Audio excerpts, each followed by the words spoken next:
السلام علیکم ورحمۃ اللہ وبرکاتہ۔ بسم اللہ الرحمن الرحیم والصلاة والسلام علی رسولہ الکریم وعلی آلہ وصحبہ اجمعین، اما بعد۔ خواتین و حضرات، مختصر درس حدیث کے سلسلے کے ساتھ خلیق الرحمن آپ سے مخاطب ہے۔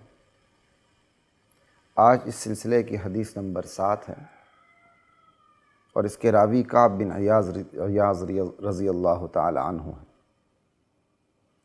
عن کعب بن عیاض رضی اللہ عنہ قال سمعت رسول اللہ صلی اللہ علیہ وسلم یقول، صحابی رسول کعب بن عیاض رضی اللہ تعالی عنہ فرماتے ہیں کہ میں نے رسول اللہ صلی اللہ علیہ وسلم کو یہ ارشاد فرماتے ہوئے سنا، ان لکل امت فتنہ، یقیناً ہر امت کے لیے آزمائش رہی ہے جس سے وہ آزمائی گئی ہے۔ وفتنۃ امت المال، میری امت کی آزمائش مال ہے جس سے وہ آزمائی جانی ہے۔ مختصر ترین حدیث ہے، 2 جملے ہیں، ان لکل امت فتنہ وفتنۃ امتی المال، ملا کے پڑھیں گے تو وہ فتنۃ امت المال۔ 2 جملے ہیں اس حدیث کے، اور یہ صحیح ترمذی کی حدیث ہے اور حدیث نمبر 2336 ہے۔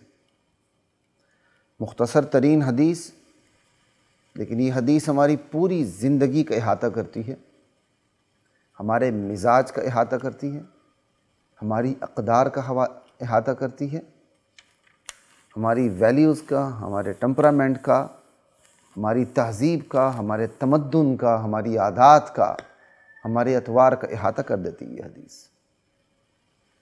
اس لیے میں نے چاہا کہ آج کی اس نشست میں اس حدیث پہ بات کی جائے، اور انتہائی اختصار مگر جامعیت کے ساتھ، اپنی بساط کے مطابق، تقریباً ہر ضروری شعبے کو لے کر بات کی جائے کہ دیکھیں، نبی علیہ السلام نے فرما دیا تھا 1400 سال پہلے کہ میری امت کی آزمائش مال سے ہونی ہے، اور اس مال سے وہ آزمائی جائے گی۔ تو آج ہم اپنا تجزیہ کر لیتے ہیں زندگی کے اہم شعبوں کو لے کر، ان شعبوں کو لے کر بات کرتے ہیں کہ دیکھیں کس طرح مال سے آزمائش ہو رہی ہے اس امت کی۔ ویسے اپنی تعریف کی بات تو نہیں، لیکن دیکھا یہی گیا کہ جب ہم اس حدیث پہ بات کرتے ہیں تو بہت اختصار کے ساتھ بات کرتے ہیں، اور میرا خیال ہے کہ جب یہ حدیث ہماری پوری زندگی کا احاطہ کرتی ہے اور پھر پوری امت کا احاطہ کرتی ہے، بڑی کمال کی حدیث ہے، تو پھر ہمیں اہم ترین شعبوں کو لے کر نبی علیہ السلام کی حدیث کو پیمانہ بنا کے بات کرنی چاہیے، دیکھنا چاہیے، اپنا تجزیہ کرنا چاہیے، اپنے معاشرے کا تجزیہ کرنا چاہیے، اپنی ریاست کا، سیاست کا، قیادت کا، فرد کا، معاشرے کا، اپنی معیشت کا، اپنی معاشرت کا، اپنے مناکحت کا، نکاح کے سلسلوں کا، اپنی مخاصمت کا، اپنے جھگڑوں کا، یعنی زندگی کے ہر شعبوں کو لے کر، یہاں تک کہ اپنے تعلقات کا، اپنی اخوت اور مودت اور محبت کا جو ہم دوسروں سے رکھتے ہیں، یعنی زندگی کے ہر شعبوں کو ہم لے لیں اور اس شعبے کو لے کے دیکھیں کہ یہاں مال سے ہماری آزمائش کیسے ہو رہی ہے، اور ہم نے پھر اس آزمائش پر اترنا کیسے ہے، اور غلط طریقے سے بچنا کیسے ہے کہ ہم آزمائش میں پورے اتر سکیں اور آزمائش میں کامیاب ہو جائیں، ناکام نہ ہوں۔ تو چھوٹی سی اس نشست میں آج میں نے کوشش کی ہے، اگر میں چاہوں بإذن اللہ تو صرف اس کے ایک پارٹ کو آدھا گھنٹہ، ایک گھنٹے کی میں الگ الگ ویڈیوز بنوا سکتا ہوں، لیکن میں فی الحال آج یہ مناسب نہیں سمجھتا، کبھی اللہ تعالیٰ نے موقع دیا پھر دیکھیں گے۔ تو میں آج کی اس نشست میں زندگی کے، امت کی زندگی کے، اپنی زندگی کے اہم ترین شعبوں کو لے کر صرف پن پوائنٹ کروں گا، اشارہ کروں گا، دیکھیں جی یہاں ہماری مال سے ہماری آزمائش ہو رہی ہے، میرے سمیت ہر بندہ دیکھ رہے کہ وہ آزمائش میں کامیاب ہو رہا ہے یا آزمائش میں وہ ناکام ہو رہا ہے، بس حدیث کی خود ہی وہ تشریح کرنے لگ جائے گا۔ حدیث نص ہے، اس میں کسی اجتہاد کی بھی ضرورت نہیں ہے، زیادہ غور و فکر کی بھی ضرورت نہیں ہے، سنتے ہی حدیث سمجھ میں آ جاتی ہے۔ اس لیے چند اہم ترین شعبوں کو میں ڈسکس کروں گا، اور بھی بہت سے شعبے ہوں گے۔ میرے سمیت ہر بندہ اپنی عادات، اپنے مزاج کو، اپنی نفسیات کو سامنے رکھتے ہوئے دیکھے کہ اس حدیث کے حوالے سے، اس حدیث کی روشنی میں مال کے ذریعے اس کی آزمائش کیسے ہو رہی ہے۔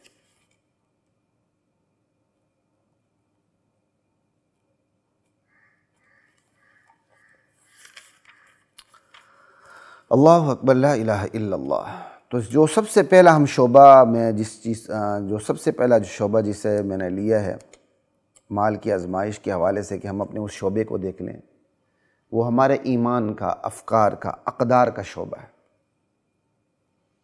جس میں آزمائش ہماری مال سے ہو رہی ہے۔ ہمارے ایمان کا، ہماری فکر کا، سوچ کا، ہماری اقدار کا، ہماری ویلیوز کا شعبہ، کہ اس میں بھی آزمائش ہماری مال سے ہو رہی ہے۔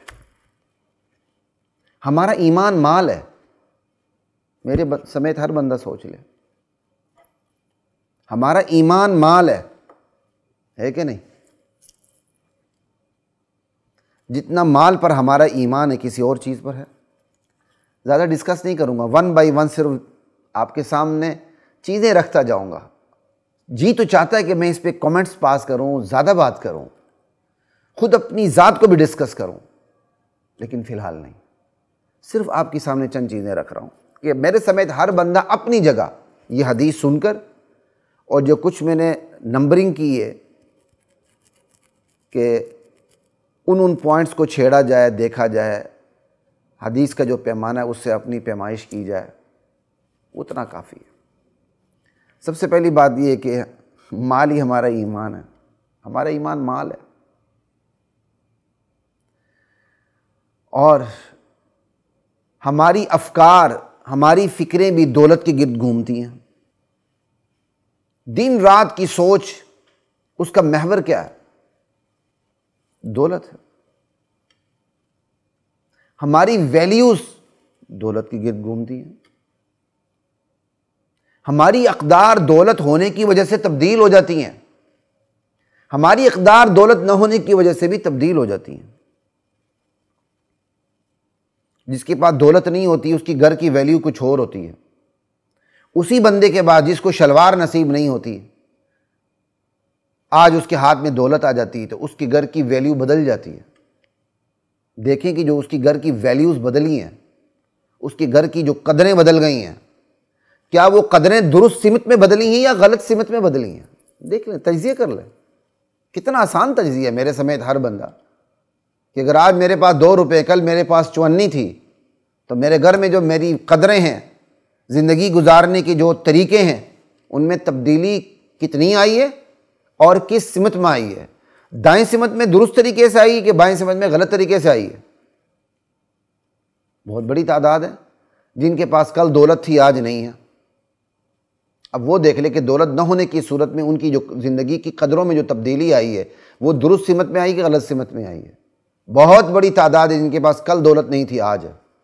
اب وہ دیکھ لیں کہ دولت ہونے کی وجہ سے جو ان کی زندگی کی قدریں بدلی ہیں، وہ درست سمت میں بدلی ہیں یا غلط سمت میں بدلی ہیں؟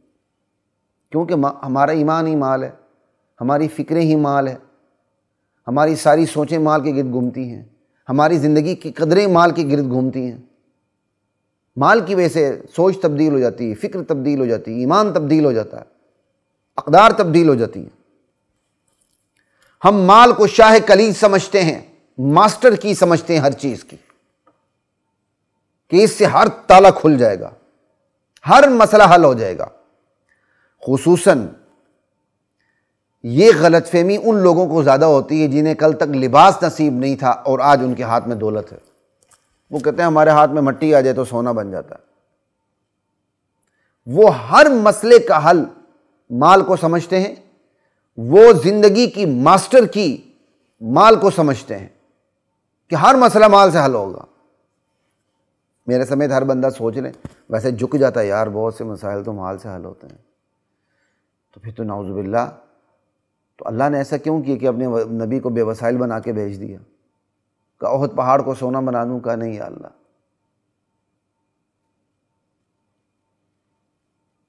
نبی پیٹ پر پتھر باندھتے تھے، صحابہ پیٹ پر پتھر باندھتے تھے۔ اگر ہر مسئلے کا حل مال ہے تو ایمان کی دولت کے ساتھ مال کی دولت بھی نصیب ہو جاتی، جبکہ معاملہ برعکس تھا۔ جس کے پاس ایمان کی دولت نصیب ہو جاتی نبی علیہ السلام کے وقت میں، وہ بے مال ہو جاتا تھا، ایمان سے مالا مال ہوتا تھا، مال سے اس کی چھٹی ہو جاتی تھی، وہ کنگلا ہو جاتا تھا۔ اگر بہت بڑا امیر تھا تو اس کے پاس بھی کچھ نہیں رہتا تھا۔ حضرت مصعب بن عمیر کو دیکھ لیں، شہزادے تھے وقت کے، شہید ہوئے تو کفن پورا نصیب نہیں تھا۔ اگر یہ مال ہی ماسٹر کی ہر چیز کی شاہ کلید ہے تو اللہ نے اپنے نبی کو یہ مال اس فراوانی سے کیوں نہ دیا؟ صحابہ کو یہ مال اس فراوانی سے کیوں نہ دیا جب ان کو اس وقت حد سے زیادہ ضرورت تھی؟ ہاں، بعد میں قربانیوں کے بعد نبی کے پاس بھی مال کی فراوانی ہوئی، امت صحابہ کے پاس بھی مال کی فراوانی ہوئی، وہ جگہ ڈھونڈتے تھے کہ یہ مال رکھے تو کہاں رکھیں۔ پہلے مال تھا نہیں، مال ہونے کے بعد وہ پریشان ہوتے تھے کہ اس مال کو کہاں رکھیں۔ تو خیر، اس پہ بڑی گفتگو کی جا سکتی، لیکن میں آگے نہیں جاؤں گا۔